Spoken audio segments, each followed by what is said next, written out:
Hello, my name is Mercury, and I'm sorry. 4 years, 5 months, 15 days, 37 minutes, and 45 seconds ago, Media Faye released its fourth ever episode covering the 35th anniversary of The Legend of Zelda. At the end of that episode, I expressed how much I disliked The Legend of Zelda Breath of the Wild, calling it how the open world was empty, there was not much to do, and overall how it was a game I didn't enjoy at the time. And every time I tried to pick up the game, I just couldn't finish it. It was a disability of mine, pretty much, to not be able to complete that game. Never started, never completed it, never got to Calamity Ganon or Dark Beast Ganon. I just never did it. But between then and now, August 14th, 2025, my third eye opened, and so beautiful, and I saw the masterpiece that was hidden behind that I was just too blind to see. I experienced The Legend of Zelda Breath of the Wild with new eyes, and I saw the light. I got it. I finally got it. I finally saw the light. Anyways, yeah, hello. Yeah, like I said, my name is Mercury, and welcome to this brand new episode of Video Fate. Today, I am, if you couldn't guess, I'm talking about The Legend of Zelda Breath of the Wild, the launch game for the Nintendo Switch back in March 3rd of 2017. So yeah, whatever you heard, sure, it was dramatized, but it is true. I could never complete The Legend of Zelda Breath of the Wild, mainly because I was so goddamn bored of it. Until, I want to say 2023, 2025-ish? Yeah, 2023. Because I remember it being, around the time Tears of the Kingdom came out. I wanted to give it another try. And I did, and this year, I finished it. Earlier this year, I finished it. And by God, it was a beautiful. My like I said there, my third eye was opened. I finally saw it. I finally got why this game was so praised. Why people love this game. People say it's the best Legend of Zelda game of all time. And now that I have finished it, I want to talk about it. And this is pretty much me just kind of going again, righting the wrongs of my past. I unjustly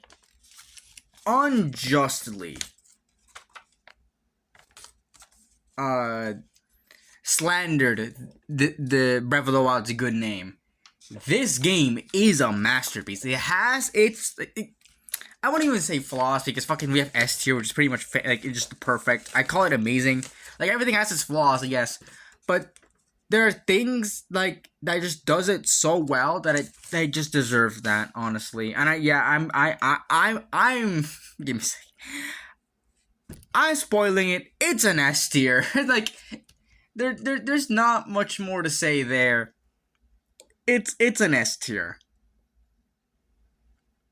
Full stop.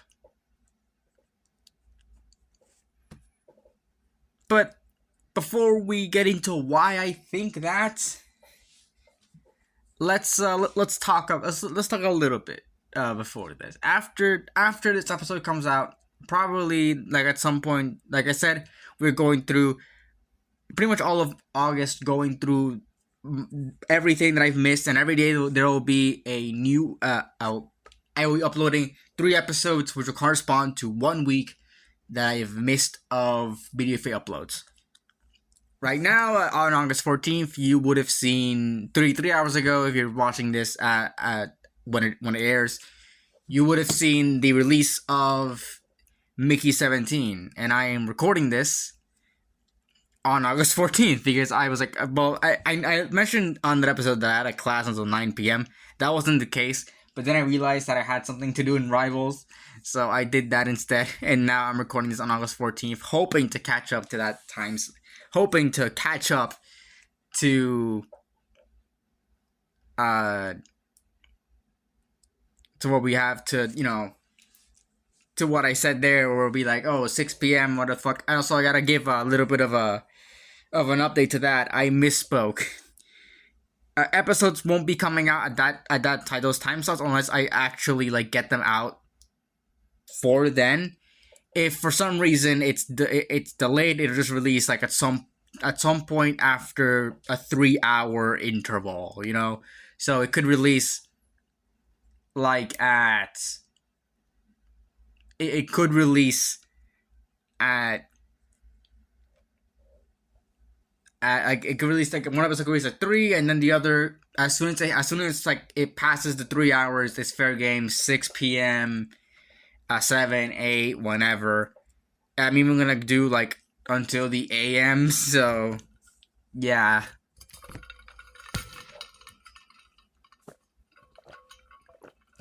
And all of that is in AST. That is in our profile, saying like episodes will be coming out at 3 p.m. AST. Well, but yeah, like those times are AST, which is currently the same time as EST until like September-ish. I'm pretty sure. When is it? When daylight savings starts? When daylight savings will start? There we go.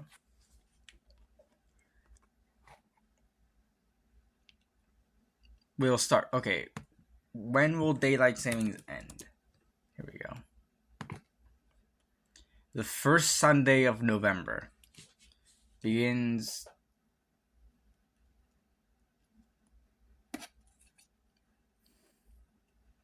That is not very descriptive. First Sunday of November. Jesus. All right. Which then I think we'll say the same, but I think EST becomes an hour ahead if I'm not sure. If I'm sure.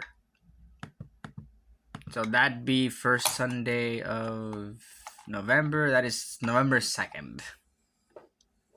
That's pretty early.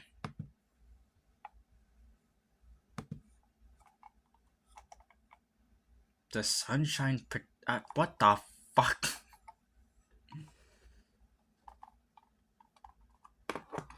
So weird. Anyways, yeah, I'm pretty sure. Oh wait, does it go back? I'm not sure. I'm stupid.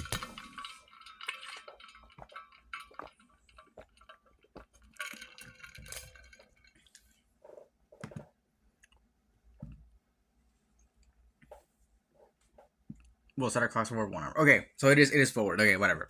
I'm stupid. Whatever. It's an hour ahead.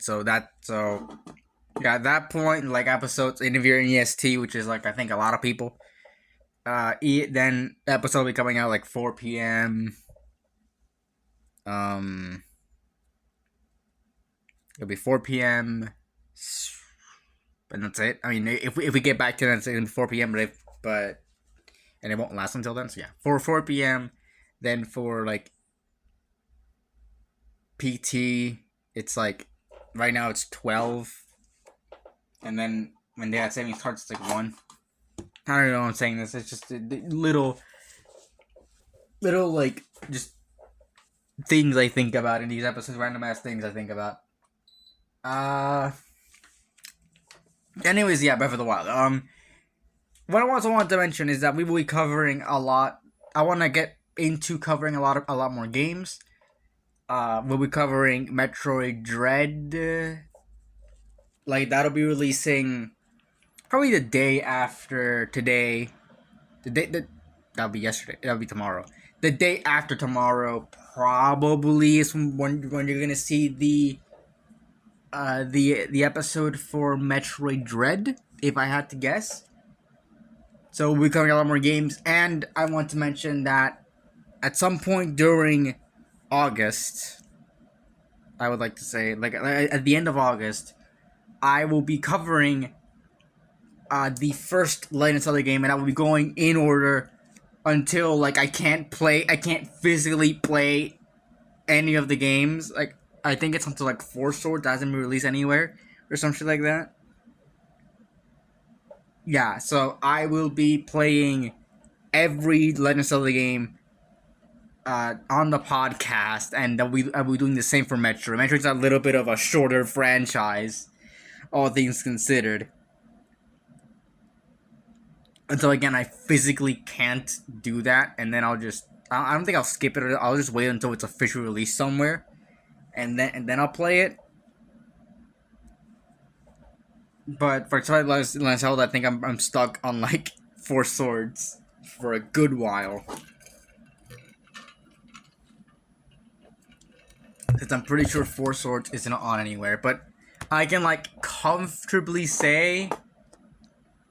Give me a second, where is it? The Legend of Zelda. I can comfortably say that. Jesus, so many fucking developers worked on this series. I thought this was for Breath of the Wild for a split second there. There we go. I can like comfortably say that we could cover until Oracle Seasons. Oracle Seasons / Ages. I think that's like when it'll end. I could give some time. I don't know. Again, I don't know if Four Swords is on there. I sent a report of Four Swords releases for a limited time until Switch DSi services. Four Swords of Nurse Tradition. New content. Okay. Is released. Is it on?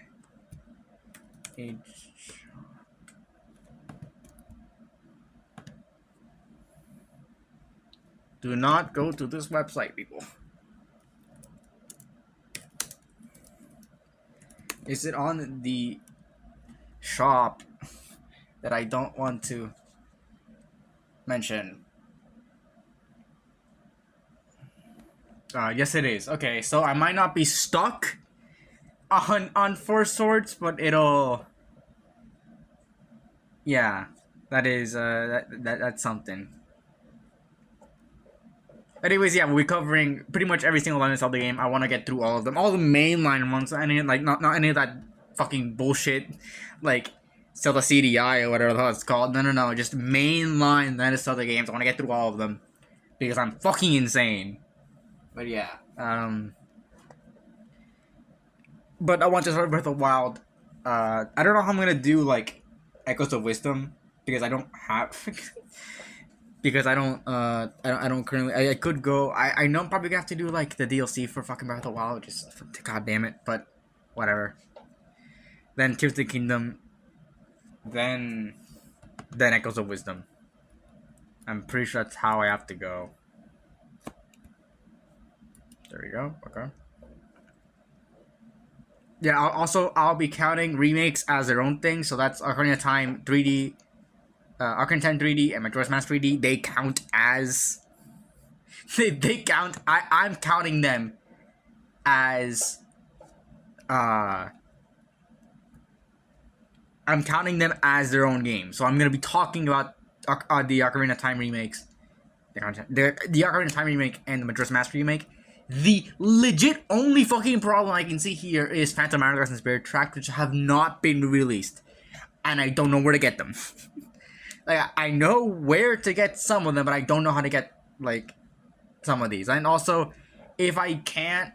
Twilight Princess, I'm just gonna play the remaster. They're the same fucking thing. Whatever. But, you know, like 3D... The 3DS remakes for Ocarina of Time and Majora's Mask, I'm gonna count those as separate, as their own games. And I will also be talking about Link's Awakening as his own game. So, yeah. With all that being said, let's actually get into Breath of the Wild. Also, I just looked it up. Apparently, Four Swords is on Nintendo Switch Online, but it's the Game Boy version, Game Boy Advance version, which requires two people. So fuck me, I guess I have to find somebody to play like Four Swords with me to actually be able to complete that, or I can just find somewhere the anniversary edition, which you can beat solo.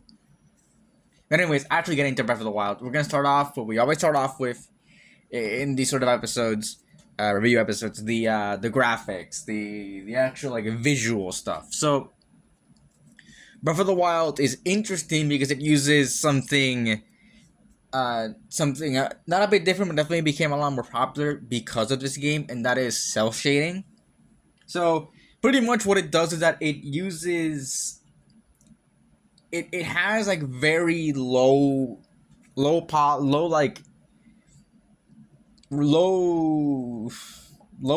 low graph,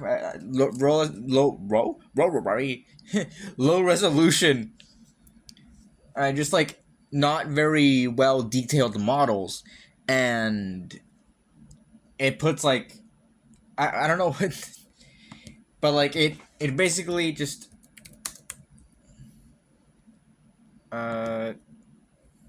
there. It puts a shader over them, and and it makes it look like a kind of like a cartoon.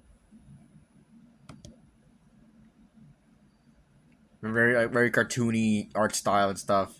You've probably seen it a lot in a lot of other games, but it's something Breath of the Wild uses and is very like it became a lot more popular. I started seeing it more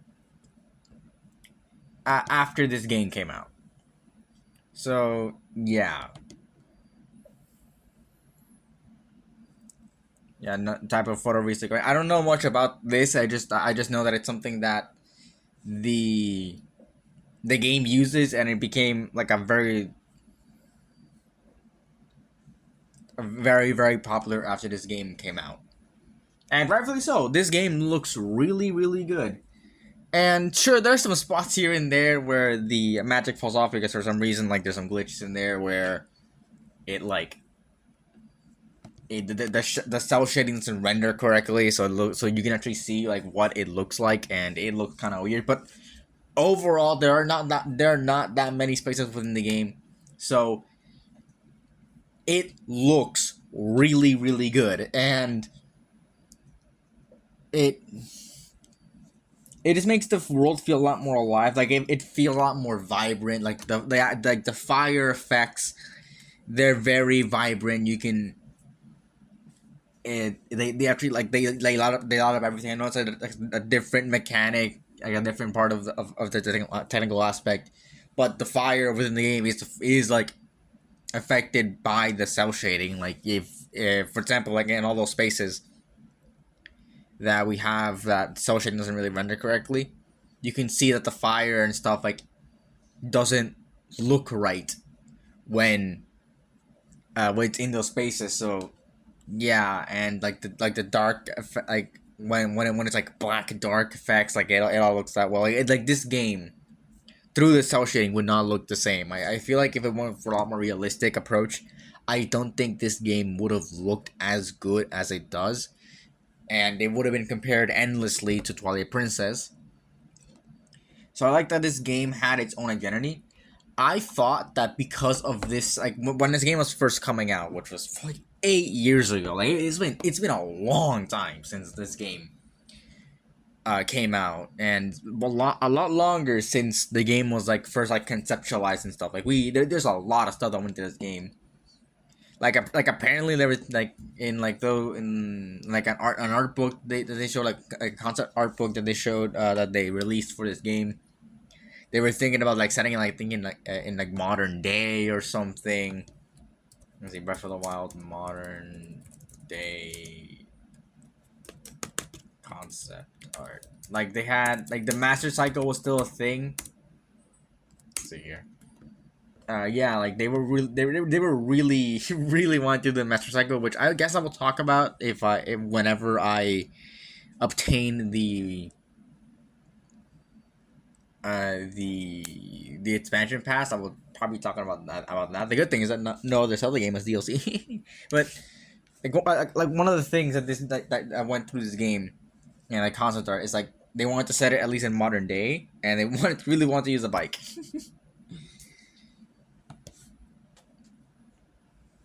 And then there were other ones like alien invasion and stuff like that, like aliens and shit and all that. Like it's wild. It was so weird. I would have loved to just see this bullshit in the game. I feel like it would have been really cool. It would have been very different, and I feel like maybe that's what they didn't want to do with this game. I'm getting to like just talk. I guess talking about the game. I'm not gonna get another chance to talk about this game because until I get into the actual review. But I guess it's just technical. I guess this whole thing is like technical aspects and like the technical aspects and like the conceptualization of the game. I guess fuck it. Before we actually get into the game, consider that this part of the episode. But like I guess that's what they didn't want to do. Before Breath of the Wild, it's not like Zelda wasn't a household name. It definitely was, but the games before Breath of the Wild weren't the biggest. If I remember correctly. So let's see here. Go to Legend of Zelda. Why not? Actually, I have like too many fucking tabs open. So what I'm gonna do is I'm going to not close those. I don't want to close those. I don't want to close any of these. Fuck it. I'll just go here. I'll just make. Oh, just make a new tab. I don't care. The Legend of Zelda. So I think the main game before this was. Oh, don't tell me shit. Chronology. Oh, right. What the fuck? Chronology. Here we go. Okay. So the games before Breath of the Wild were the remakes of like the last big game. I guess like household console like game before Breath of the Wild to Skyward Sword, which a lot of people didn't like. I'll probably eventually get to Skyward Sword at some point because why not? Like I'll get to it eventually. Sure, again, like I said earlier, I would have to track down Phantom Hourglass and Spirit Tracks, but I don't know how much they go for. I wouldn't doubt them being like $100 because a lot of these games like I don't think they sold well. Let's see here. Where more? No. Just go to eBay. I'm pretty sure these guys like it did not sell well. Let's see here. Phantom Hourglass, $9. Oh wait, replacement case. Okay. Hot ticket. I don't know what this means.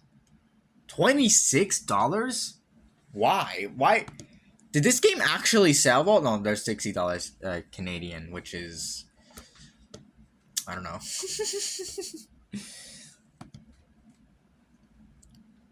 Rare but new sealed US original 200. I knew it. I knew it. These sell for a crap ton, $130. New and sealed. I don't care if it's like new. I can just delete the thing. 9.4. What's that? Universal grade? I mean, I don't care. I mean, I care if it works, sure, but if I'm gonna get it, I won't care that much. Japanese games tested genuine. What the fuck? Complete, authentic, tested, $60. These probably cost like $40 when they first came out. Sale. Give me price. $3,000. No, oh, not for resale. What the fuck does that mean? $3,000. Phantom Hourglass DS 56. I have to track it down somehow to get this game. And Spirit Tracks, fuck me. Nobody, I know, nobody bought that fucking game. Never heard shit from it. $165. Go fuck yourself. 40 only no game instruction booklet. Fuck. $40 for a fucking instruction booklet? 75. I'm gonna have to track these down. Or find some other alternative way to play them. $50. Got a great.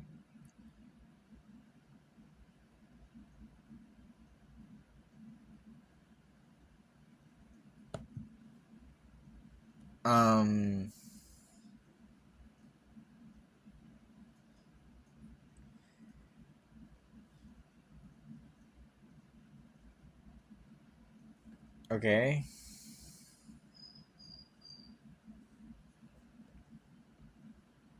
So yeah, these games are not easy to find.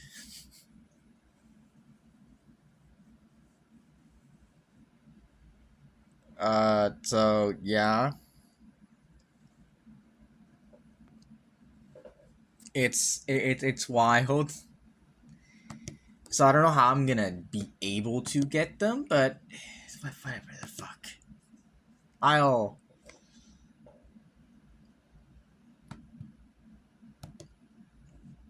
like. Fuck me.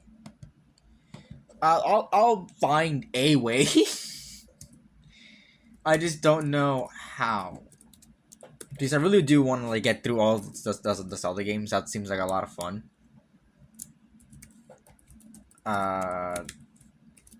Like a fun little activity to do for the podcast, especially for me. I want to play more games, and Zelda like should be like a really good one to get through. But I don't.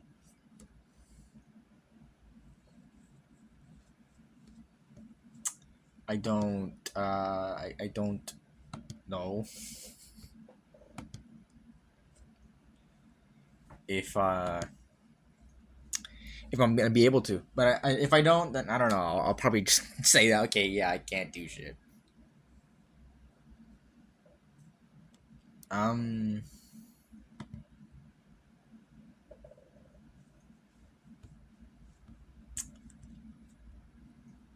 Wait. Anyways, getting sidetracked. Getting back on track. Okay, so the game did go through a lot. Breath of the Wild went through a lot of different things, and I think why they settled on something a lot more, I guess, safe would be the word to describe what they want with. Well, in theory, safe, because they had all the Sheikah shit and all that stuff within it, but why they went in a more safe approach could be boiled down because well, I was saying like the last few games weren't big. Skyward Sword wasn't received all that well within the fan base. I'm pretty sure, right? Here, was planned. Okay, delayed for it was critical commercial success, receiving numerous feedback on the game. Later influenced development of the next entry for home consoles. But yeah, like a lot of people, from what I remember, didn't really enjoy Skyward Sword. Let's see here. Among the best, it's still maybe feeling dated. Okay, yeah. People, like a lot of people like it was still a pretty good game, but between Zelda fans, I'm pretty sure people didn't really like it, so they had to kind of go in a safer direction, especially after Skyward Sword had like the Wii remote thing, which I'm pretty sure was one of the one of the biggest complaints of it, like the biggest criticism, one of the biggest critiques of the game was the motion controls. So kind of going in a more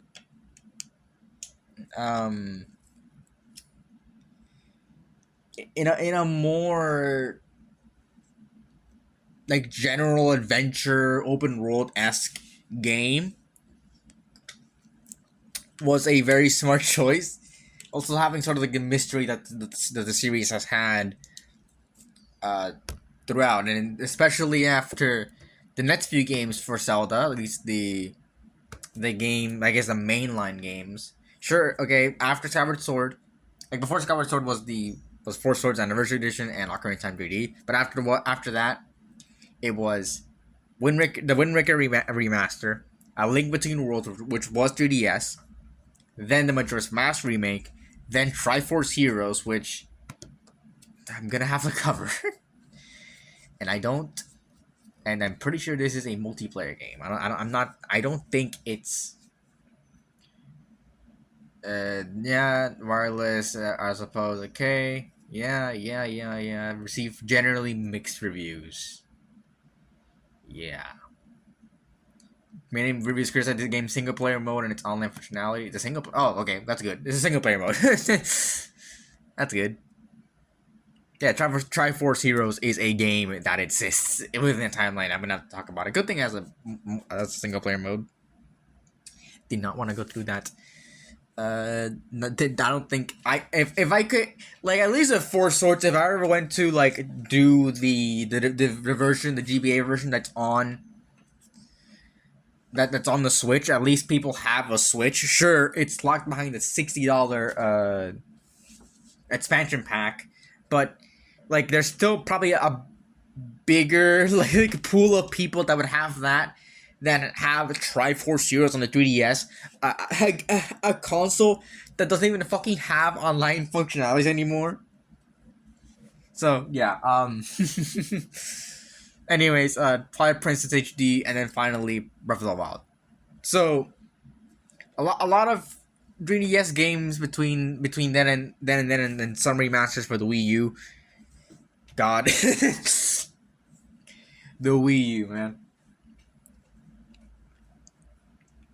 Anyways, yeah, just it had a lot to kind of go off to be like the big return of the series to home consoles, and I feel like it did do that well with them not really with them going in a more like stylized a more stylized like look to it. Like it's still some like the game isn't like overly bright because I guess it has like the whole like I guess post apocalyptic setting in a way. It's a post apocalyptic, but it's like a post apocalypse that's rebuilding and didn't really go through a big like thing. But anyways,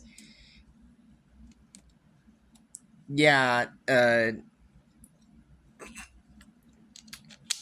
had to go kind of a lot more kind of like the feel of old Zelda games with like the whole adventuring thing and all that. Like it had to be a lot safer just because number one, it was the launch game for a new console, and it's been the launch game for for the last three Nintendo home consoles, because it really not no only for Switch and Switch 2. The Wii U, I think this was the last game made by Nintendo for the Wii U. But it launched the Switch, and it launched and the Switch 2 edition launched with the Switch 2, which it's pretty much just the remaster. Like that game, like Nintendo Switch 2 edition of Breath of the Wild, this is the remaster, and so is Tears of the Kingdom. Like there's really there's no like anything. It's like enhanced ports, remasters, same shit. It's just that there are levels to what they add. Anyways, fucking hell. Okay. Breath of the Wild has been like the launch title for both the Switch and Switch 2, but it had to sell the Switch. Like it had to really sell that, and having a safe Zelda game, kind of, in a way, while still kind of keeping a lot of the weird choices that they were going for in the with the game, and I'm guessing that the decision to make it a safer game came like when they decided that it was gonna be a Switch launch title with like with them going like, okay, we gotta we gotta sell this console, and like Zelda hasn't gotten like a really big game, and now Zelda's it was always a household name, but now it's like a even bigger one, So like how do we sell this? So yeah, I think Breath of the Wild was like the best option. Like what we got, it's not perfect. I'm not saying anything is on the podcast. Like I know I give things S tier, and I know I'm giving this an S tier. Sorry, I fucking said it. But like S tier means like it does everything it set out to do well. It can have flaws. It's just that like it everything that it set out to do, it does it amazingly, and that's worthy of an S tier. Like you're not going to go, they could have done this better. Like okay, no, this is like the best, the best they could have done it. That's what S tier means. So like Breath Breath. What was I going for? Okay, yeah, no, like them going like I said, them going safer route was a better choice, especially for the console. And them trying to sell this game, it was like the only launch game for the Switch, and I gotta talk about some shit. Okay, hold on. The Switch, I'm probably gonna talk about this in the Switch 2 Direct episode, which has a lot of stuff that already released, but there's some stuff there that hasn't released yet, so it's fair game still. A lot of people are critiquing the Switch 2 for not having any games. Now, let's pump the brakes a little, right?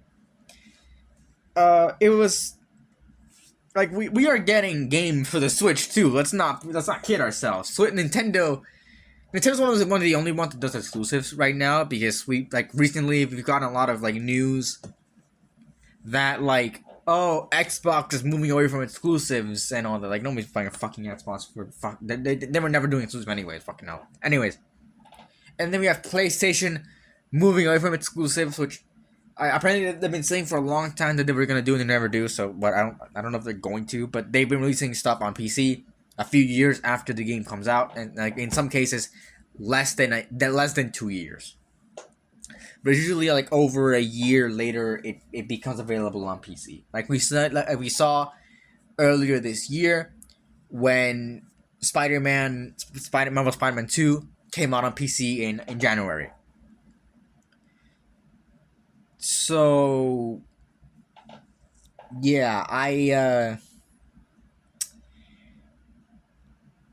So, and Nintendo's the only one to ever do that, and I still believe in exclusives. I'm not one of those people that go like, oh, but I mean, fine if you want to put some of your games on like other consoles, but exclusives are what really sells it. Like, what games can you get only on this console?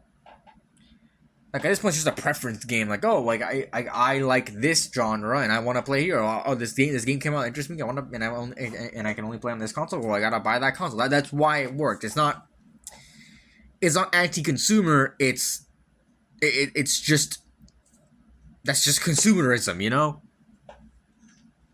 It's the same thing as like, do I want to compare this to streaming services? No. Let's go another way, right? I guess like computer stuff, like for example, there's a game. Like even on PC, they kind of do this, where some games are only available on Steam and others are available on the Epic Game Store and stuff like that, like or on GOG or whatever. Like there are games that are exclusive to them and you can only get them on there, but I guess it's different because you can get them all on one system.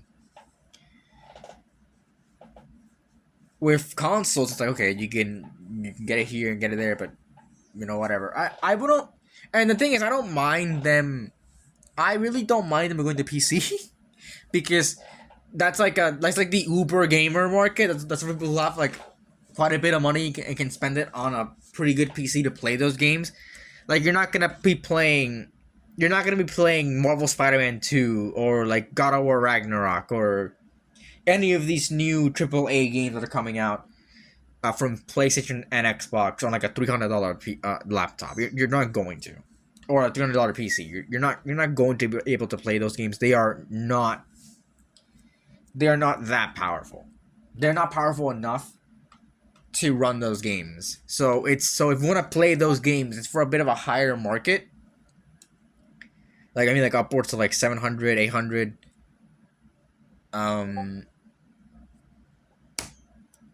dollar PCs. But like I don't know, like I don't mind like for me, like what sets a console is exclusive. So like, oh, the PlayStation has no games. Like, yeah, sure, I guess.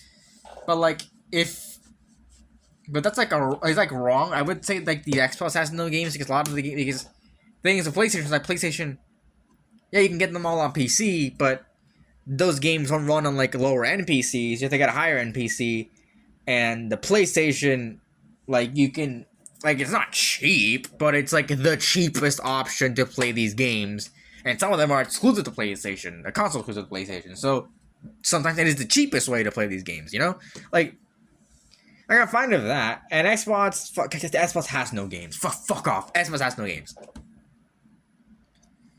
But then there's like Nintendo who does like exclusives, so never puts them on PC. And I don't mind that. Like that is a sales that is like that's how you do that's how you do this sort of thing. That's how you do consumerism. You say, hey, like we got this. If you want to experience this, buy this. Like it's not that hard. And this is why I think this console generation feels so lackluster. It's because they couldn't for some fucking reason they couldn't let go of the Xbox One and PS4.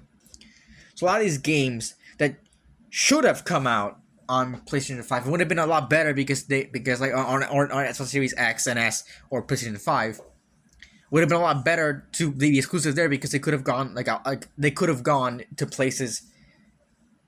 They could have gone like graphically, mechanically, gameplay wise, like places that them being on these older consoles they would have been hindered by. So it would have been a better investment. I think it would have been better if they would just be like exclusive to the new gen consoles and then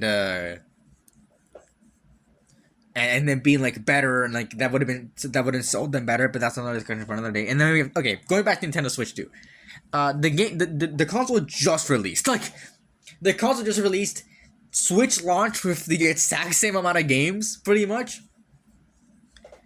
Only now, like you have the Switch lineup, with all those games. You have a lot of other games, a lot of other ports that the Switch 2 can now handle. The Switch 2 isn't a piece of shit like the Switch was, so it can handle a lot of these bigger games like Elden Ring, Cyberpunk. Especially Cyberpunk is a very demanding game, and like a lot of these other games. Now the Switch 2, thanks to not being a piece of shit, can handle. So yeah,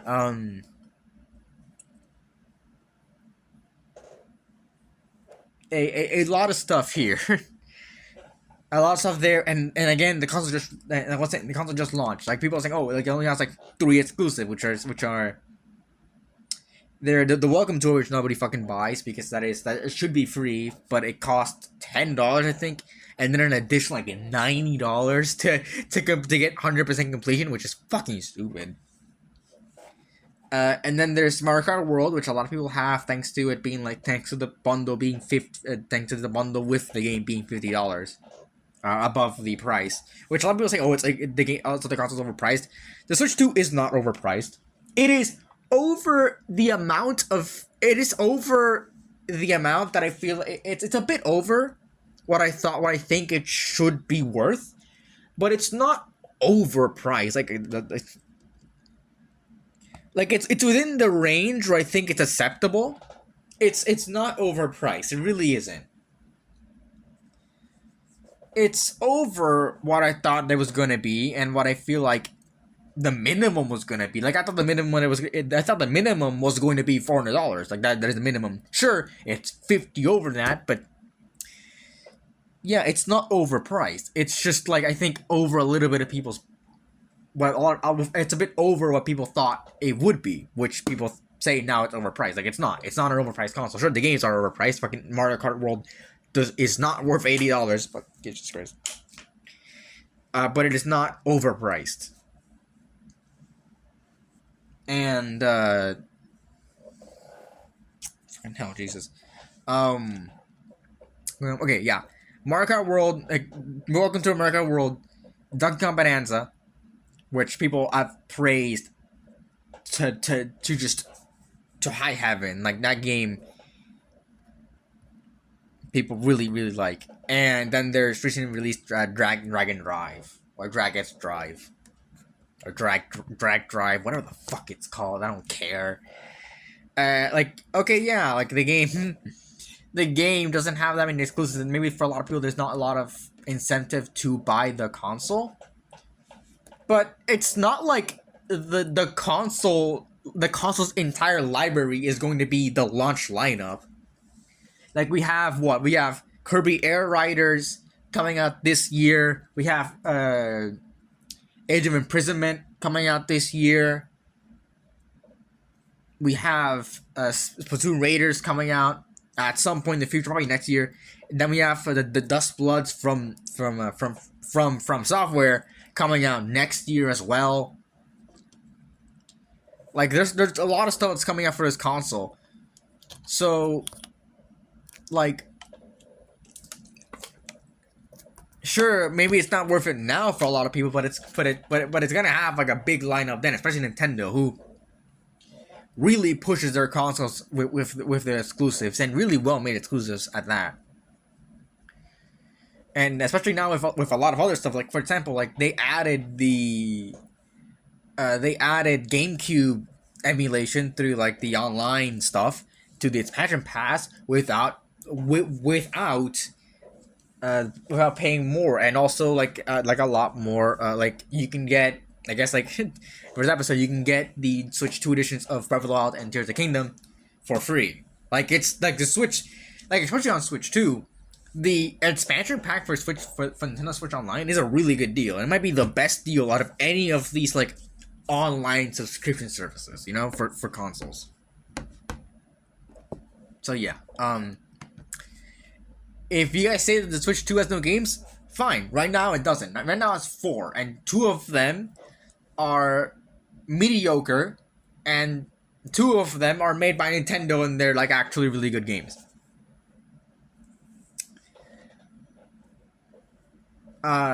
So yeah. Sure, it might not be worth it for a lot of people right now, but maybe in a few, maybe I wouldn't give it a year.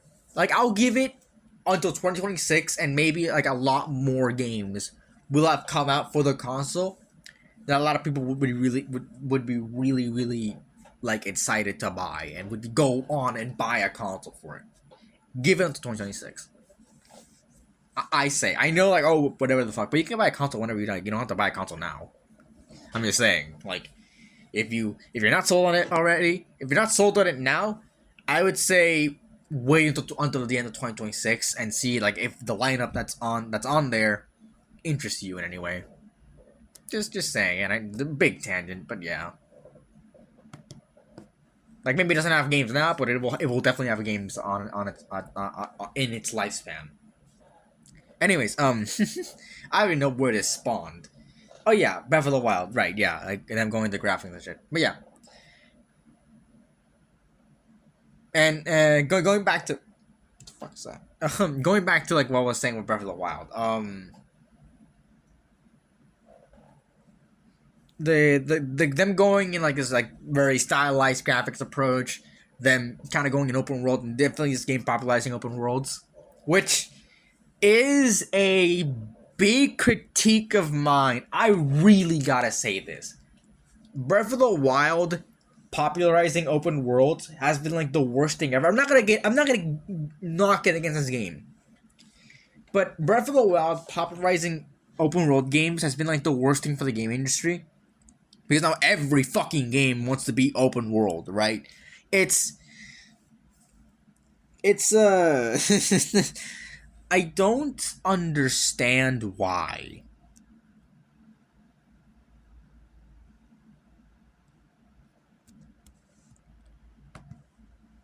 I don't understand why it why this I understand why this happened. Breath of the Wild sold like a it was Breath of the Wild sold so many copies.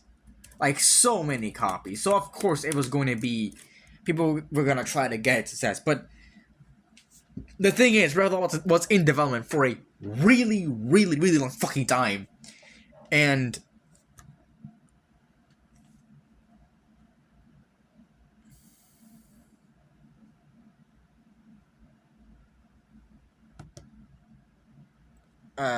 what's it called? So them trying to like pump out these open world games. They're trying to go open pump these open world games to meet the success of Breath of the Wild, and them not realizing that they need a lot more time in the oven to actually be able to play these games. Like not to play these games, but to like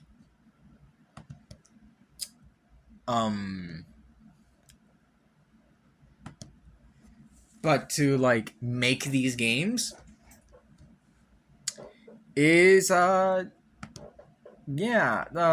it was really bad because now we got a lot of really half-baked open world games instead of like one really good open world game. Or like an open world game. Now everyone wants to be Breath of the Wild, and it's like it's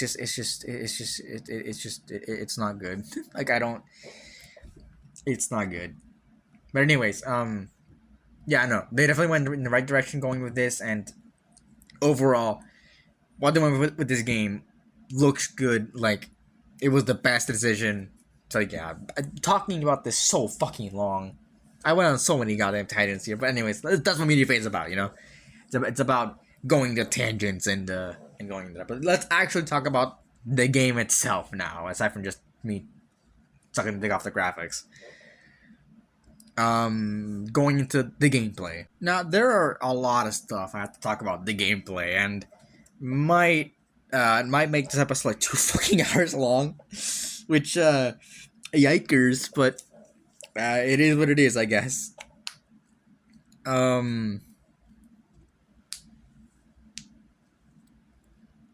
So yeah,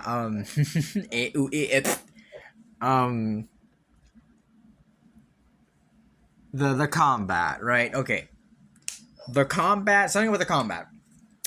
The it's it's engaging. There's a lot of different stuff here that you can use the bombs from the runes. You can use a lot of different stuff. Like there's ways to play this game, to play the combat, and there's a lot of different ways you don't have to play them, but you can. And in the right circumstances, you can use certain things, which definitely help out within the game itself. Yeah, like, and one of the big things a lot of people don't like about this game is the fact that weapons break. I am one of those people. I don't see why this is a needed thing, especially within this game. Where I mean, I guess why. I guess I can understand why. There's a lot of different exploration in this game, and you just kind of having the one good weapon throughout is like it is a bit weird. You'll probably get really bored, and then having to play around with a lot of different weapons and stuff. That's cool, but a lot of games like this have a lot of different a lot of different weapons that you can choose and like, pick and choose from that don't have to break. And some of them have like ways to repair them, like I can't believe I'm making this fucking comparison, but Minecraft, you can repair your weapon. That's again not as breaking weapons, and you can repair them. But this game doesn't. This game, like, if when it's gone, it's gone. But you can get more of them, and there are ways to get a lot more of these weapons.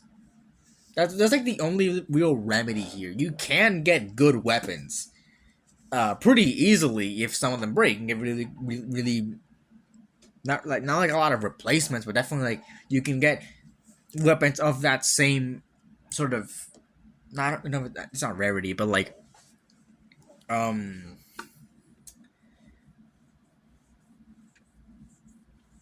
what do you call it?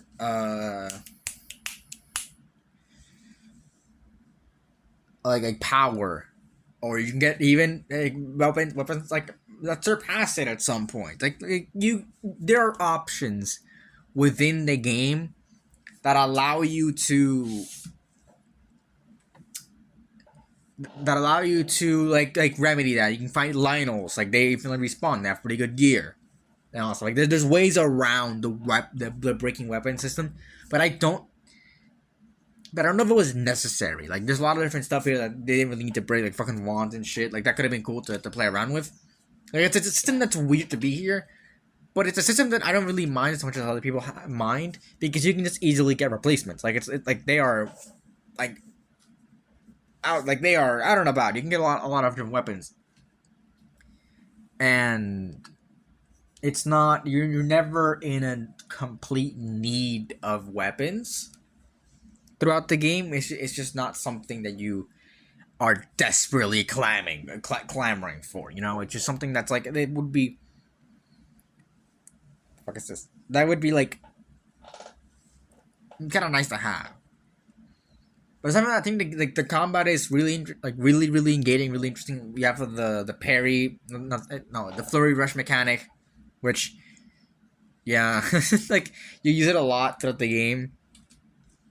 But it's really cool, and especially when you like chain it and shit, like it's like it's cool. And I would say that like a lot of like the game doesn't really feel that repetitive when we get through like when you get through the gameplay, because there's a lot of different enemy varieties, and there's a lot of different like encounters with enemies that you don't deal with the same way. Like, and you can get like kind of ganged up on like a Lionel, like in a different area that you usually fight it, using different like moves and stuff. And there's different levels of enemies. Like for example, you have the you have the you have like the bokoblins, but they come in like red, like the base form, and blue and white, then black, and then white, and then there's like the big silver ones, silver and gold. I'm pretty sure is like the last. Like gold might be the last one. I don't remember. I don't remember which one it was. I think the highest tier in like normal gameplay is white, and then like the master mode, it's gold, if I'm not mistaken. But yeah, like there's a lot of different stuff here. I'm not gonna talk about master mode. It's not the thing I'm talking about right now. But just kind of saying it's there. I just talking about base game Breath of the Wild, you know, and yeah, no, like the combat is engaging. Like you have all different like you have. I keep saying that, but we have like the what are they called? Like the spirit of Rudania. Is it Rudania? Like the abilities that you have, like with the different divine beasts, and they add like different gameplay elements and all that stuff. And like even outside of combat, they're useful. There's only one that's really like I mean, there's two technically that are useful outside of combat, which are it's Rivali's Gale and Mipha's Grace, which Mipha's Grace you can use outside. You can use in combat in case you die. Like it can be a free use fairy, like a freebie fairy, but like Revali's Gale, you can't really you can use to get out of combat situations, I guess, but it's mostly used for traversal, which is, like it's a very good ability. Like I'm not gonna lie. But you know the combat is it's really fun and you never feel like bored of it. At least I never feel bored of it. Like there's different like you always have it's always a different encounter. You never fight. You always fight the same things, but it's never like in the same like ways.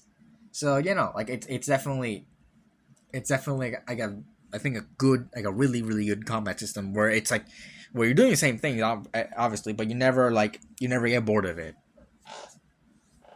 because there's different because again different enemies like they have different moves and different like weapons that they can use, so you have to watch out for different things. Like it's all really well crafted. But anyways, moving on something that I was talking about traversal, let's talk about the map. So the map is really big. I'm not sure how big the map is. How big is the Breath of the Wild map? It's not one of the biggest. I don't think it's one of the biggest maps. I'm pretty sure. Give me a second. What is this? Map size. That is not. That is not. Oh, that's Skyrim. Okay, so it's like, it's bigger than Skyrim, is what I'm seeing. It's bigger than Skyrim. It's bigger than Skyrim. I don't think it's as big as. Yeah, no, it's not as big as Los Santos. And it's definitely smaller than The Witcher 3 The Wild Hunt. What the fuck is that? Jesus. That is gigantic. And I'm gonna play this game. Oh yeah, guys, I bought Witcher 3 Wild Hunt. And I think I mentioned this at the point in the podcast. But I bought Witcher 3 Wild Hunt. And for like fucking not pennies, but definitely like a really good price, like 75% off or some shit. Because it's the game I really wanted to play, so I got it, and I did not know this was the map size. Holy fucking shit! And I guessing these things are DLC. That is insane. Anyways, yeah, that is so big. Holy shit. Anyways, yeah, Breath of the Wild is a pretty big map. And there's a lot of different stuff here. Like you have like the four corners, with the central Hyrule being the most fuck you thing ever. Like 50 billion guardians. You have the desert at the bottom left, and like the tropical part bottom right. The snowy stuff top left, and then the volcano top right, and there's like different stuff here and there. I like how this map is, and it definitely has a lot of stuff in it, and there's a lot of different stuff in it. Like for example, like on the back of the mountain, it's like a bunch of like there's a bunch of like skeletons and shit, and it looks like really barren and stuff. Then we have the Akala region, which is like this like kind of autumn like section of the map, and that's like this big citadel in it, and all that stuff. Like it's all really cool. Lanayru with like a what's it called, like canyons and shit. It has like ice mountains on it. Like Lanayru has like an ice mountain on it, but it's not like the big.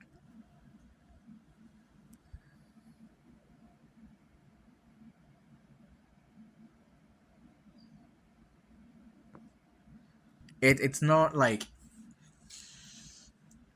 a big part of the map, I guess, kind of.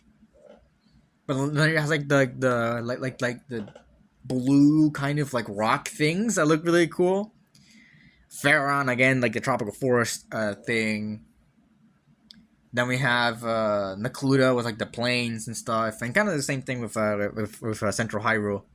Then there's the weird region, like the Savannah region, built in like the desert, and the desert has like red cliffs with like like snow on it, and then there's like obviously the big snow thing, and the map, like the mountain within the what's it called? I forgot what this one's called.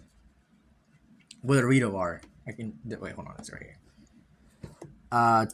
is it Hebra, the Hebra region, having like the big Hebra mountain with like the hole in it, which came from like the 10,000 years, the 10,000 year like old war, where Van Meadow blasted a hole through the fucking mountain. Like that's so cool. I want to talk about the environmental like storytelling that this game has later on. But I guess it's important you see here because this map is so well crafted. I said I was so wrong about this map being empty. This map is not empty. It feels empty, but it feels like wondrous. It feels like you look at like what you're looking at, and it looks so cool.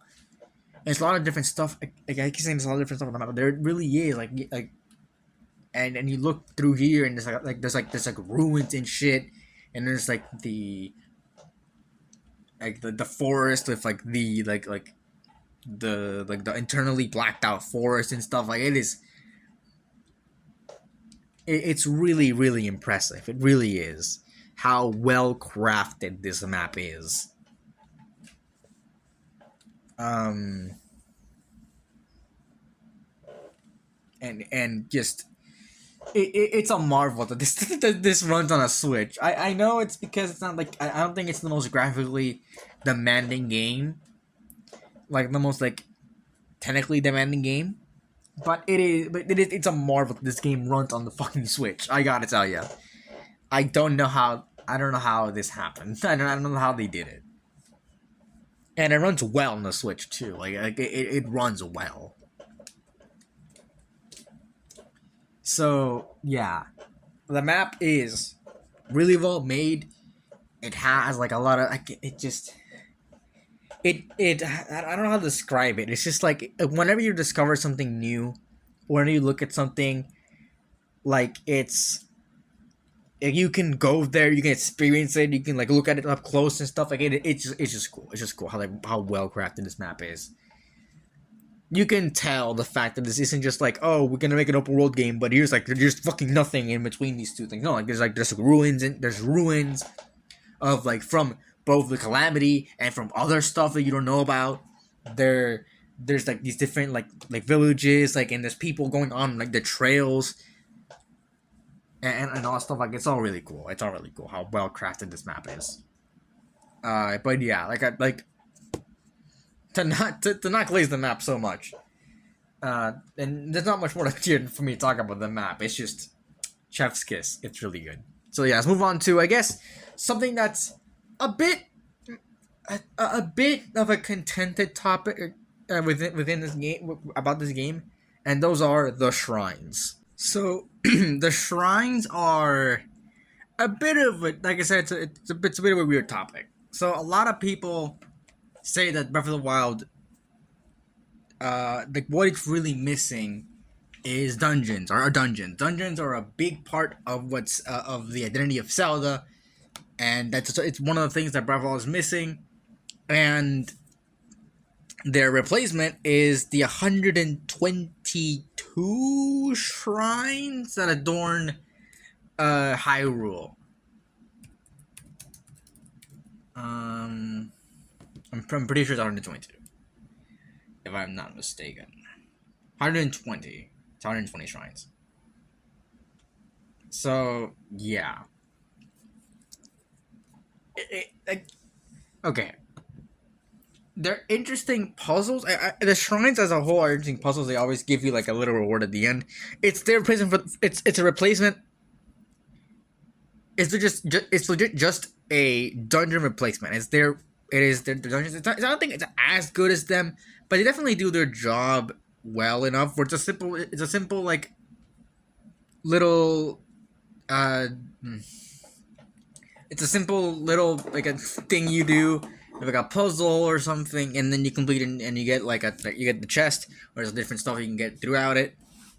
Different chests you can get throughout it, and then there's the spirit orb at the end. It's really not like super in depth like a lot of dungeons and stuff are, but they legitimately couldn't have been. If there were gonna be 120 shrines, then it shouldn't have been super in depth stuff that we had here.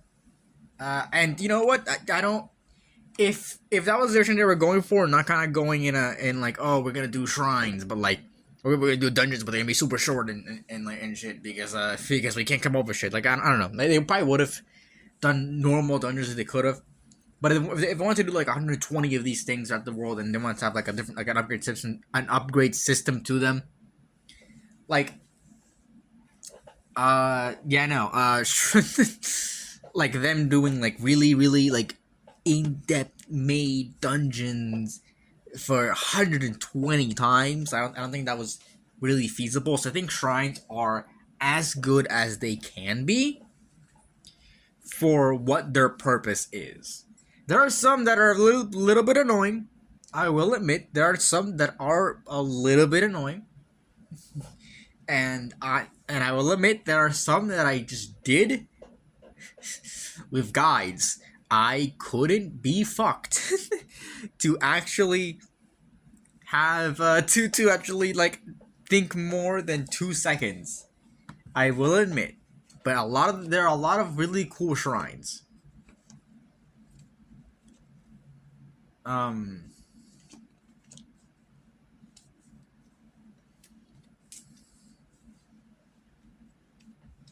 But like some of them are really annoying, some of them are really weird. Like, oh, you have the blessing shrines. I'm fine with the blessing shrines. Like, if like a lot of blessing shrines, you have to go through different like things and side quests to get through them, which I will touch upon in a bit. But like the shrines are a bit of a. It's weird. It's like good for what it is, but I think it could have been done better. I don't think it's not gonna knock it down because they're still fun to do. Some of them are really fun to do, and not all of them. And they serve their purpose well. It's just that like, a lot of people really think that maybe it could have been done better, and I would agree. But they're fine in this game. They're fine, and that's what I'm really reviewing from. I'm not really reviewing like what this game. I mean, I can't review this game could have been, and its faults. But like trying to fix shrines to be like building the game up from the ground up, pretty much like building the system up from the ground up. So what they are here, they're fine. The one thing I do I did a complaint about that it's still not like that big of a deal is are the divine beasts. The divine beasts, they're cool like the first time. So you move. So they're a cool concept. You move around like a lot of different. You move. It's like this big dungeon that's like moving. It's like a big like animal stuff, and you have mechanisms that can move around different parts of the thing to do puzzles and stuff. Like that's cool. It's just that you kind of do them. It's just kind of the same thing 4 times in a row. That it's like sure, like sometimes you can do better, but a lot of these are kind of blend together. I cannot tell you what the fuck happened in Vanaboris, and I can somewhat remember Valmedo. I can remember Varudania pretty well because it had like the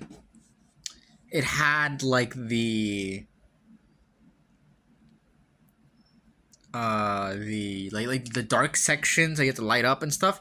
That was cool. And then there's Varuda, which had like the elephant trunk thing. It's a one that a lot of people really go for the first time. For like the first one. It's also a really good one to go for the first time because it's the easiest. It's the closest. And it gives like the best thing for early game. The best like blessing for early game. So yeah, like it's like people like if you're gonna play this game, please go for Varuda first. But the divine beast, like sure, like they're fine for what they are. It's just not like you do them. They blend together. Like the only like I guess memorable thing about them, like the most memorable thing about them is the thing that they do before getting onto the beast itself. Where with Varuda, you shoot down like the Cryonis like blocks. Then with Varudania, it's kind of annoying, but you have to take Yunobo from up to Death Mountain to do something. I forgot what it was. Then there's Valmeadow, which you do like a fucking like air raid on it. where you take down its defenses with bomb arrows. Like that's really cool. And then there's Vana Boris, where you're on. It's so fuck the Vana Boris one is really cool. You like go on like the sand seals on a sandstorm, and there's like lightning happening, and you have to like take down like it's you have to like take it down and stuff. Then you have to stop the thing. It's like a chase thing. It's like a chase scene, like a chase section. It's really cool. Sure, it goes in like a circle or whatever. It's not gonna go like a path anywhere, but like it. Excuse me. It's a cool scene. It's a cool like part of the game, except for Thunderblight. Fuck Thunderblight. Actually, I beat Thunderblight in my first try. It's just that like it was the only one I never actually beat, like until like this playthrough where I actually beat the game. So yeah.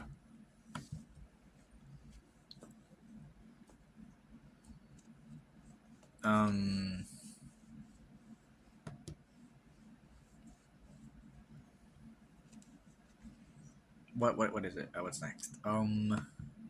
Yeah, no, like, that's like my only like big thing. Like just the divine beasts are memorable when it's like before the thing you actually do with the divine beasts. Like after that, it's like they all blur together because they're all like the same like aesthetic. It's just some of them like Vameros in the sky and Varudani you have to wear like this armor and shit like for protection. It's like okay, man. Okay. Anyways, like the last little part for the gameplay are the side quests. So this game has a lot of side quests. I admit I have not completed all of them, or I think I did complete all the side quests. Did I? No, I didn't complete all the side quests. I completed all the shrine quests.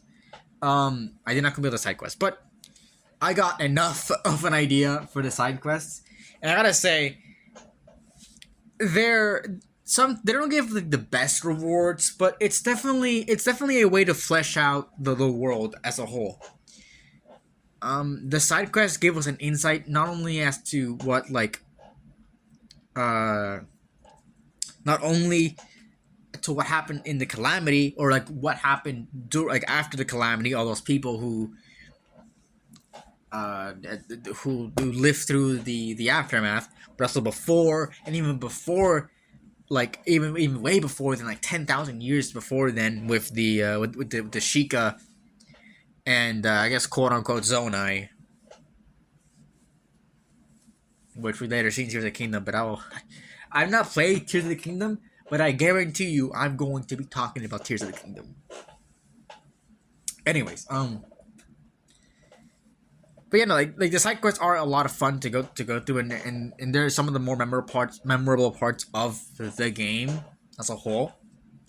Because you see all these characters and what they go through, and how the world itself affects them, how Hyrule affects them, and it's really really cool. If I, God damn it, this fucking seat.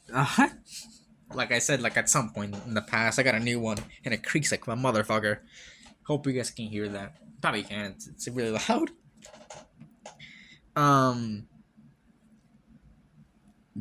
What was I saying? Okay, but the side quest really gave like a lot of insight.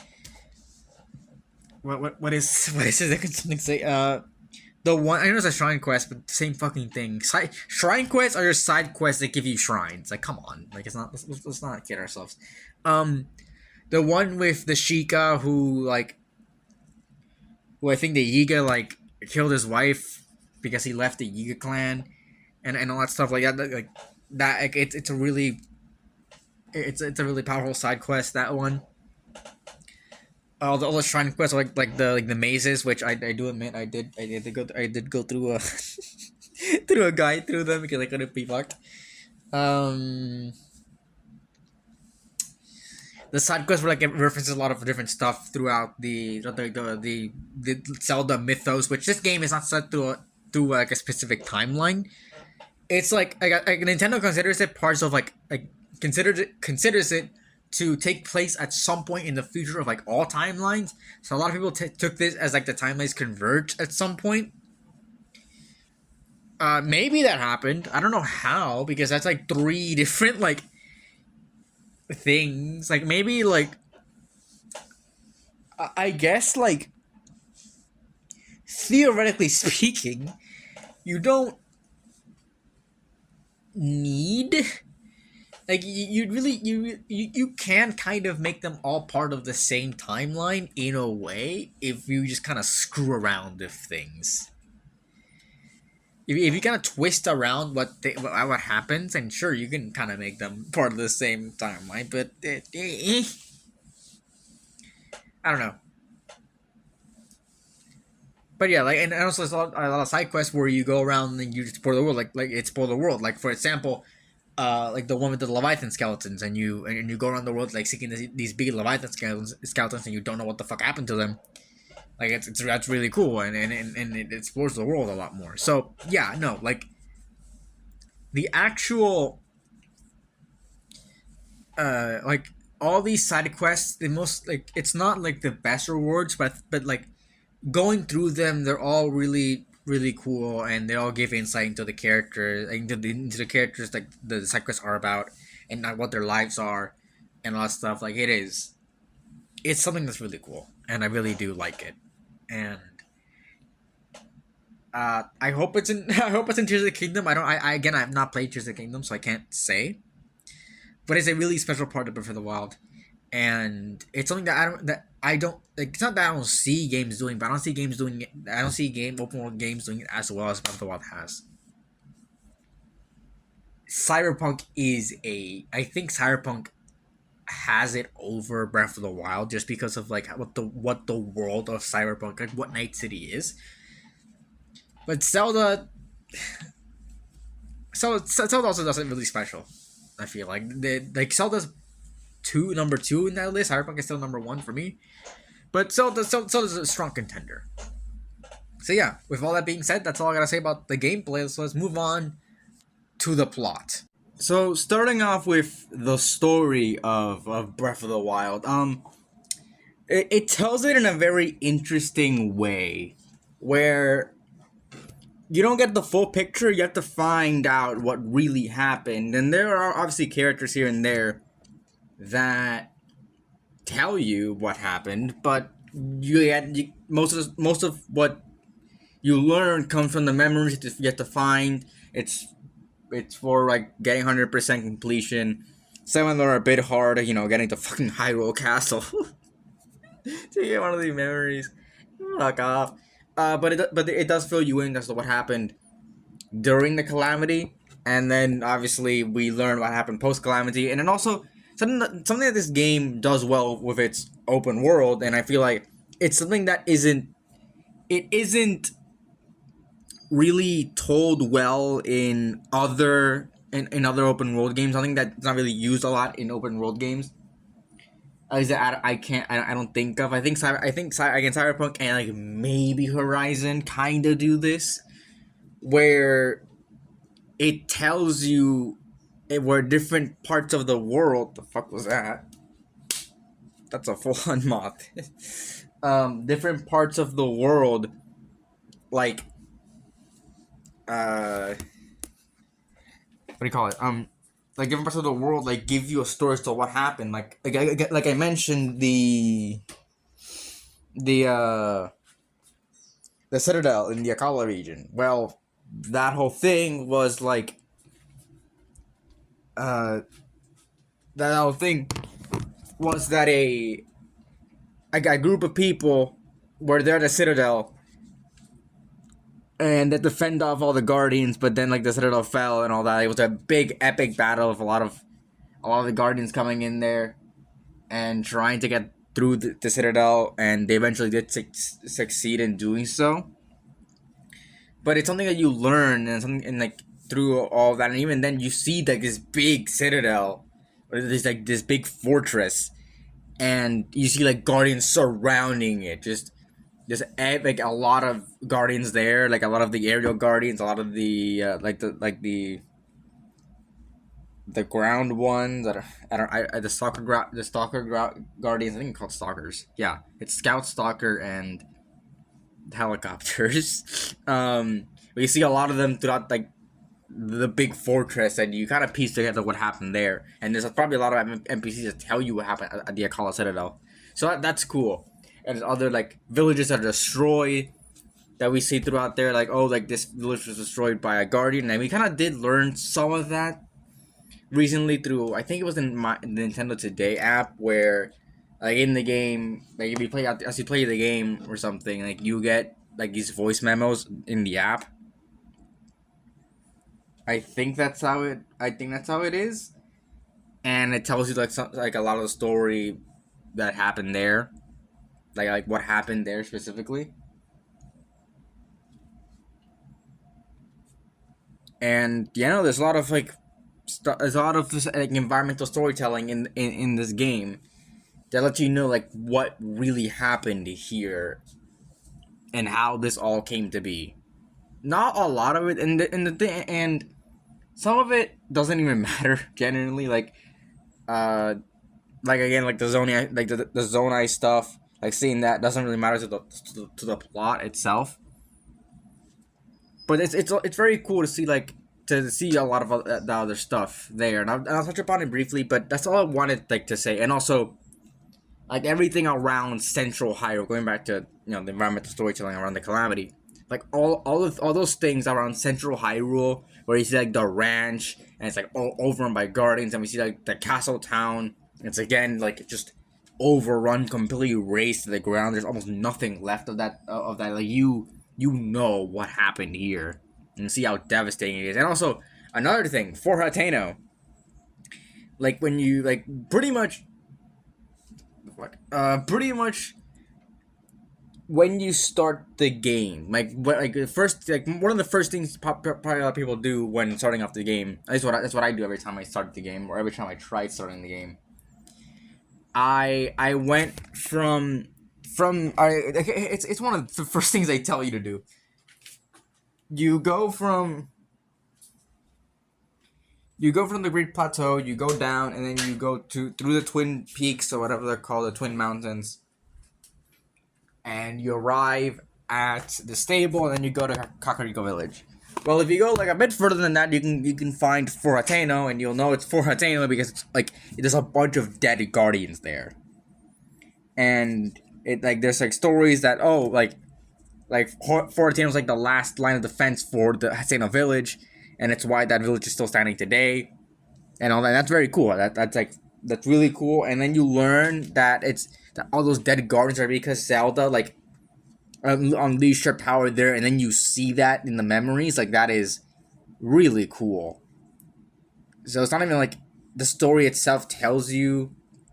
It's not only that the story tells you what happened, but you also see the effects of the calamity throughout the world,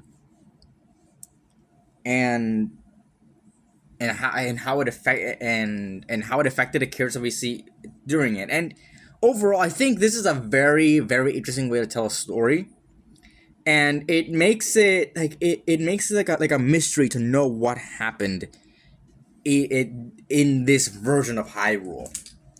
And I think it's told really, really well. You can go in whatever order you want. But the actual like storyline of the game being told this way instead of us just experiencing it firsthand, I thought really, really solid. Sure, that for a lot of people that maybe like, oh, like the actual game doesn't have much of a story, which I mean I guess maybe, but that's not really a problem because you like I guess it's more of that mystery, like what really happened beforehand and how did we get here, which can give you sort of insight as to what to do. And also like Link doesn't have a lot of his memories, so us like getting to that point, I think it's really cool. And also I think it's just an interesting way to tell the story, because it's like, oh well, Link has been gone for 100 years, and like and seeing how this Hyrule managed to handle not having like their hero for 100 years. So yeah, it's cool. And also there's some characters here and there that were from back then, and again, like they fill you in as to what's going on, and like how the world, how Hyrule has continued since then.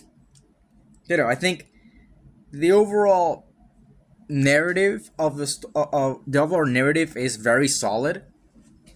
Sure, actually playing the game doesn't give you that much, but I mean, the game itself is like the ending of that storyline instead of it being like, I guess, like the main thing. Like it's the continuation of those memories. You're essentially you're essentially thrown into the middle of things, like into like the second act, and you're trying to figure out the first act. And again, even then, like it doesn't feel like, it doesn't feel that way, but that's essentially what is happening. So like it's cool. It's a cool way to tell a story, and it's only something that can really work in video games. If this is a movie or like a show, I mean, if a show maybe could work,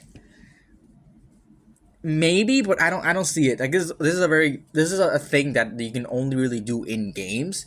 So it's very cool that the Zelda team even thought of this.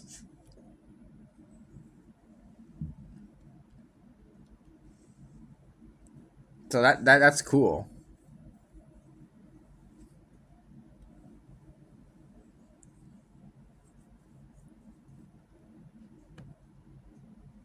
So yeah, like and I'm very supportive. I guess this is the best way to put it. Right? I'm very like I always appreciate. I'm very appreciative. That's the word I was looking for.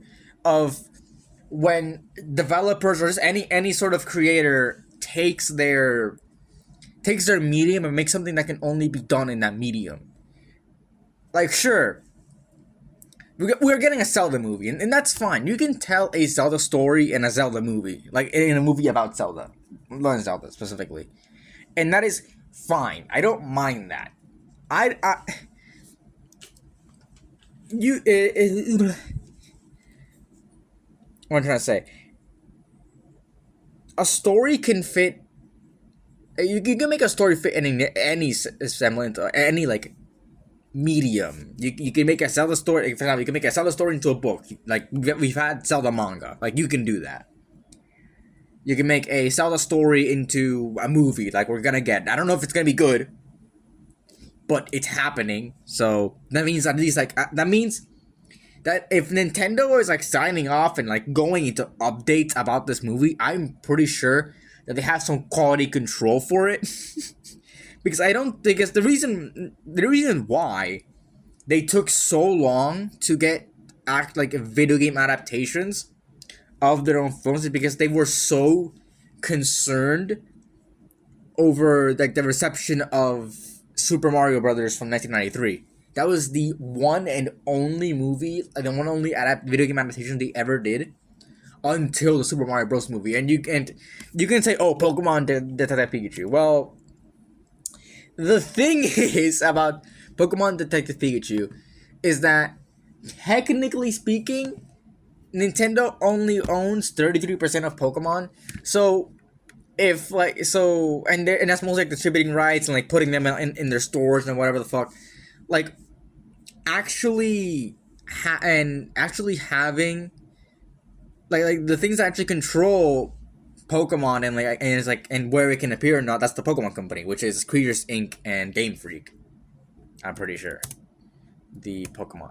I think and I think just Nintendo handles the gaming side because it's like the only thing they really care about. Here we go. It's a joint venture between Nintendo Creatures Inc. and Game Freak. Okay, never mind. But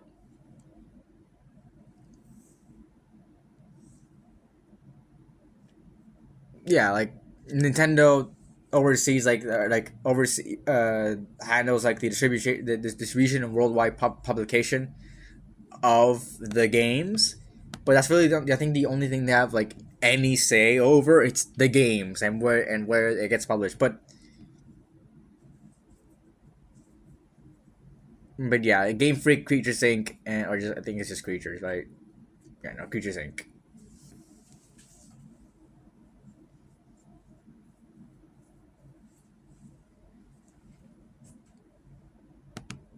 Um.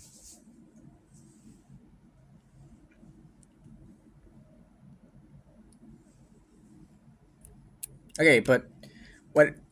But basically, like they like if the one company like signs off on it, like it's fine.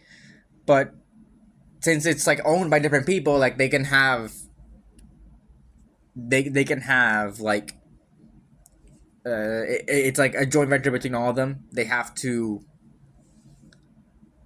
uh, they have to sign off on them. But Nintendo themselves, like Nintendo themselves giving out their own IP to be made into movies, that hasn't happened in a while. So the Pokemon company can like do all that because Pokemon is owned by a lot of companies. So if Game Freak and Creatures Inc. wants to do a movie, then like Nintendo might have to agree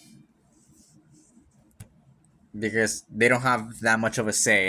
It's 2/3 being for it and them being against it or whatever the fuck. But anyways, Pokemon isn't exactly 100% owned, like controlled by Nintendo. So Pokemon Detective Pikachu, maybe or maybe not was signed up by Nintendo. We don't like it. Probably was, but it's not something that was like 100% like them making that decision. They may just focus more on the gaming side, rather than like anything big, like these big decisions, you know. But going back to that, Nintendo actually making a movie doesn't happen. So I hope that the Zelda movie has like some quality control because I don't think they would want to sign off on it knowing that it'd be bad. I do not trust Sony. I do not trust Avi Arad, but and I know trusting Nintendo seems like a really weird thing nowadays, but Nintendo having this big quality control over like these or these adaptations after like even though it's been over 30 years, even after the Super Mario Bros. Movie from 1993, like like I kind of I'm kind of I have my hopes, but it is Sony and it's live action, which is like the big warning things. Good thing they're not like they're not like casting big names for the movie. But anyways, going back to Zelda, I didn't know what I was talking about.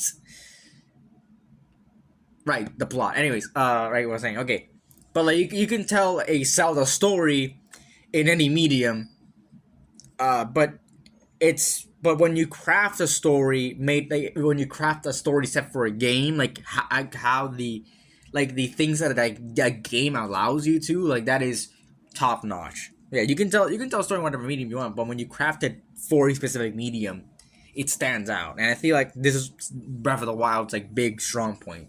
This is a story that can only really work in a game because you find it out on your own pace. You explore the world and you see what's going on. It's not a sandbox, but it's like when you can go around and see the effects of it and go to these different like parts of the world and see how they've been handling it. It's not like a series or a movie where what you're only shown what is allowed to be shown in that time slot. If games, you can spend hundreds of hours there and keep and appreciate and find more stuff. Yeah, that's mostly setting talking about here, so I'm not probably not gonna talk much about that because that was in the next point. But anyways, yeah, how Legend of Zelda how Breath of the Wild tells its story is a unique and really good way of telling it that may make the actual game feel a little bit less I guess like ooh, like the story's really good. But even then, like the story there, like it's told, I think, really well because the world tells its own story. You don't like you know what is happening is what you see in the world. And I talked about the map a little bit, and that's mostly in here, like the setting, like oh, this is like kind of technically post-apocalyptic Hyrule, where where like Ganon won technically, and now you're kind of going back and trying to finish it before it gets worse. And yeah, like it's a very interesting setting to have Hyrule in. It's not something that we usually see. Sure, in like the Hero Falls timeline, or the Fallen Hero timeline, like, yeah, Ganon won, but like every single game afterwards, Ganon loses. So there goes that spectacle. Like there goes that. Uh, but you know, like this, I think it's an interesting place to tell like the story, especially like I was talking about fucking like maybe 10 million hours ago, but how like the game how the game developed from what it was going to be, or what Nintendo like set out to be, and how it probably changed when they were when it was decided that was going to be the launch game for Nintendo Switch 2, or Nintendo Switch, sorry. No, it was also like a launch game for Nintendo Switch 2, but that's beside the point.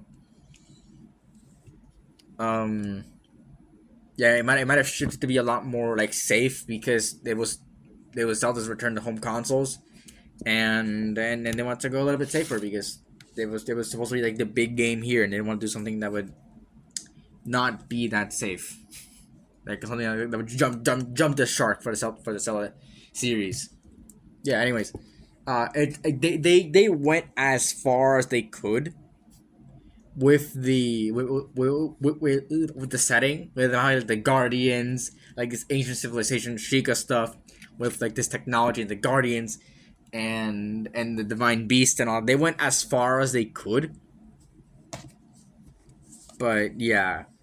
Now I talked a lot about the setting already, so I'm not gonna delve deeper into it. But just so you know, I feel like the setting is done really well. It's not as empty as I was fucking slandering it to be. I was talking about it to be in all of those episodes. But yeah, it, it's also really well crafted, and you can tell that a lot of years went into making this game, because I don't think that an open world game with this kind of like level of detail would be coming out like three. It would be made in 3 years. So masterful there, and also a lot.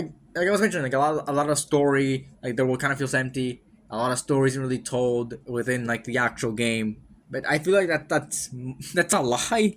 That's a complaint that I don't agree with, because we have the characters of this game and how they've reacted. There are a lot of characters in the game, and this game really deals with the legacy of those people that we had during the calamity, and just like, and how it, again, like it all affected them. Like we have Pura, who is still alive but she's a child, and then we have Impa, who's still alive but is, old, 100 over 100 years old.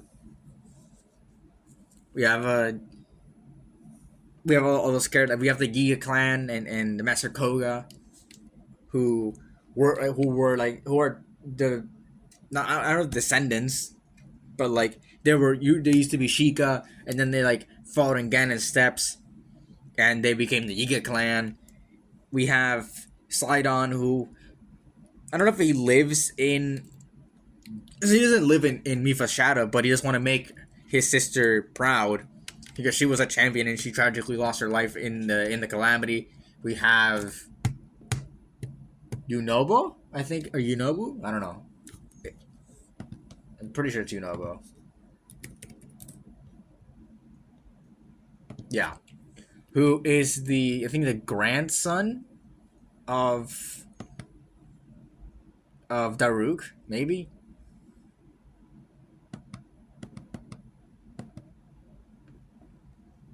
I think he's the grandson of Daruk. Yeah, grandson of Daruk, and he is trying to be like as great of a leader as Daruk was.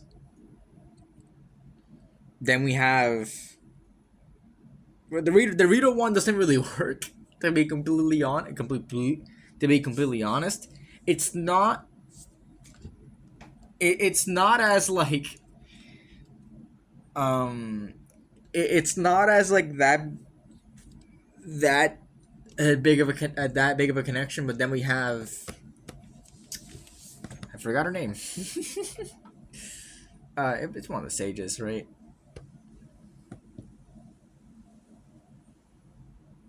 Characters. Here we go. Thank you, Zelda Wiki. Also, thank you, Zelda Wiki, for everything out with the fucking shrines. Goddamn. Rita Village. Here we go. This should be it.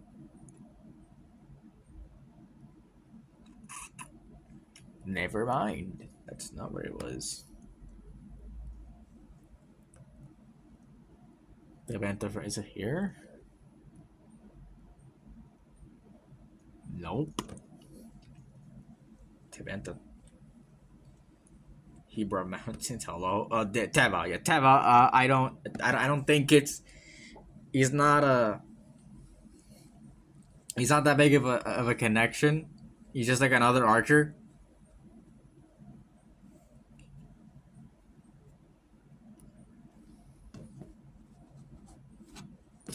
But yeah, and then there's Gerudo Town. I forgot her name. To be completely honest.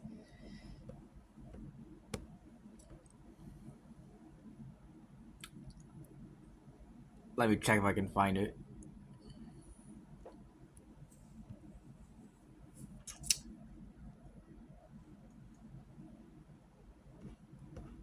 She has to be here somewhere. Gerudo Desert. Riju. Yeah, Riju. That's the Gerudo one.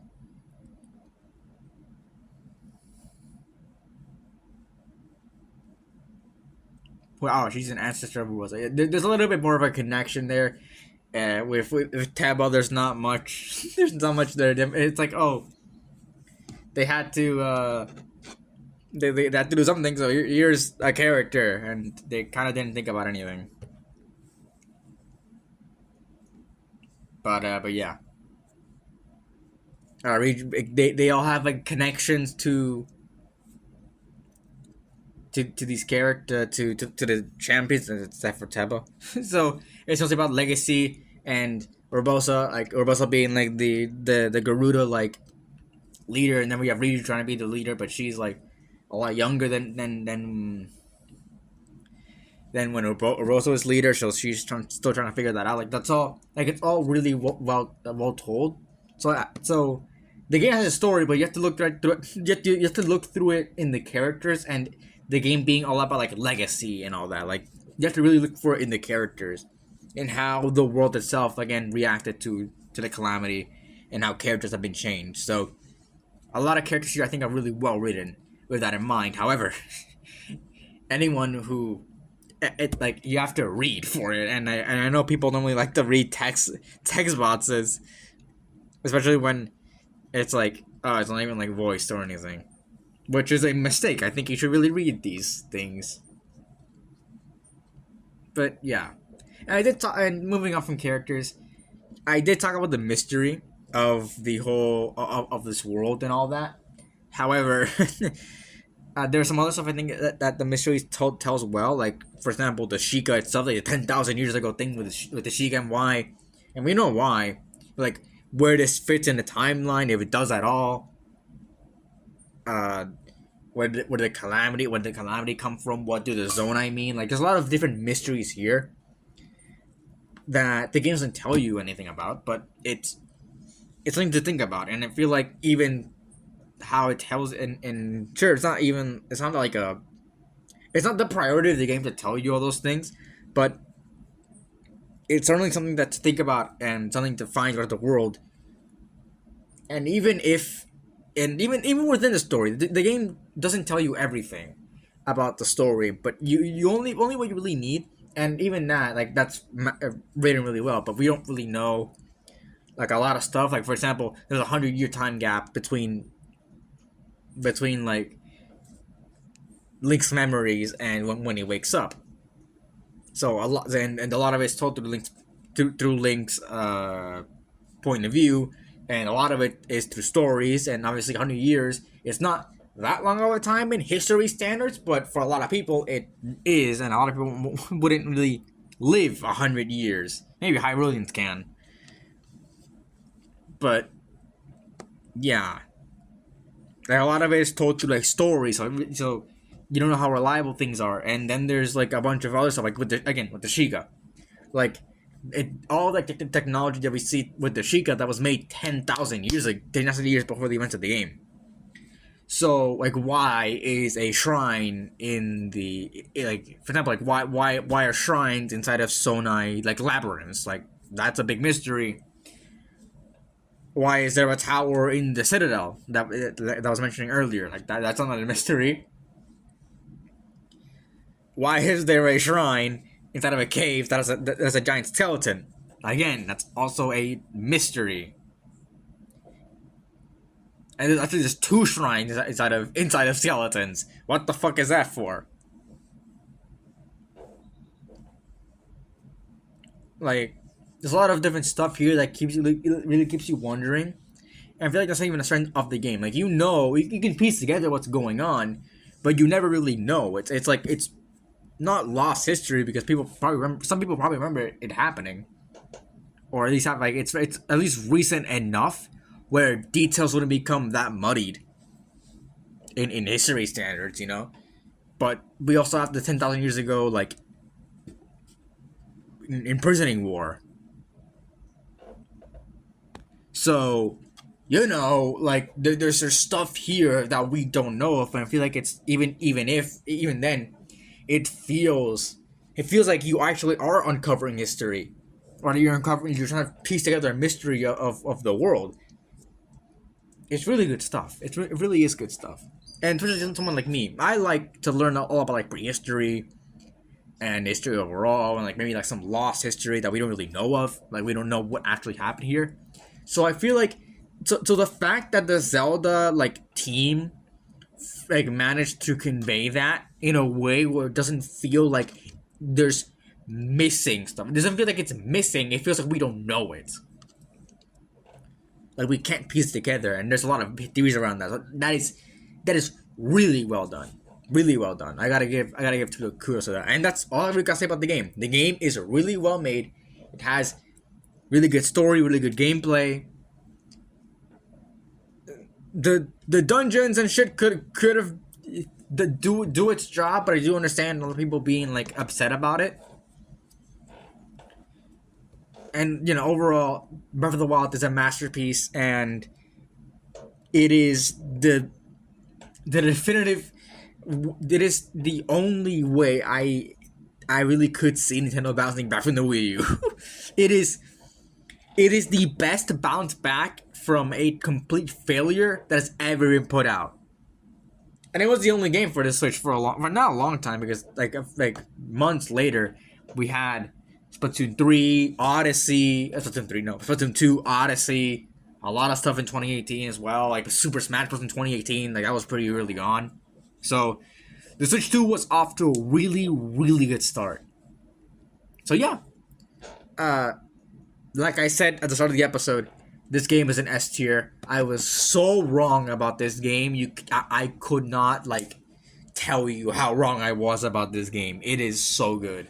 This game's a 10 out of 10. Maybe 10 out of 10. Just absolute joy. And I cannot wait to go through the Legend of Zelda series, really.